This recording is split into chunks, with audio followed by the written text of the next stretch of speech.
Shubor nakaslem jong unongsan Hima. Uwe ubril ubalalat dakasat nagakti jong ki Paidbhur kibalat mu ban bom shnong yu halor ka jeng Suba ba ula bande u Menshohnoh. Kat kum kakarwo na u Superintendent of Police ka East Khasi Hills District u ba Vivek Sim ula ong baha kamiet jong ka khatlai terik kata ha kapor khandai baji layo pediang ya ka jing tip na u sordar jong ka krang nong rum ba uwe ubril ubalayat lumwir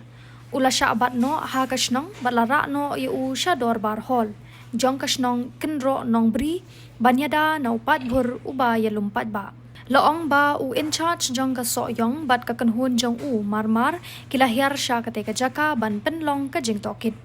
haba kilapoi ha kenro nong bri lalap bayau ni ubriu belatip kerteng kumu Arnik Star Rintathyang, Laipusan Snem Karta, Nakashnong Mouthlong, Ha East and West Khasi Hills District, La Menshohnoh Hapo Kador Bar Hall, Jong Kashnong Kinro Nong Bri, Bat La Paharajur, Daki Nong Yalam Shnong, Bat Usordar Jong Kashnong Thlong. Namar Kajing Mi Jong Upadba Nakashnong, Kibala Halla, Bat Risa, Bat Kawang Mau, Bat Kwa Bantit Ban Bom Yau Ni Ubriu, Halor Kajing Suba, Ba Ula Bande Menshohnoh. Laong ba daytat hado anda lawan poi ki Pulit SOT ringkat bat UDSP na Shillong bat kakanhun ki Pulit na maungap la ban pelat bat say yaw ni ubriu na dor bar hall laong ba uni ubriu uday ubadan gajing duna ha kabor perkhat perdan bat udang sha sumar ha memhans Shillong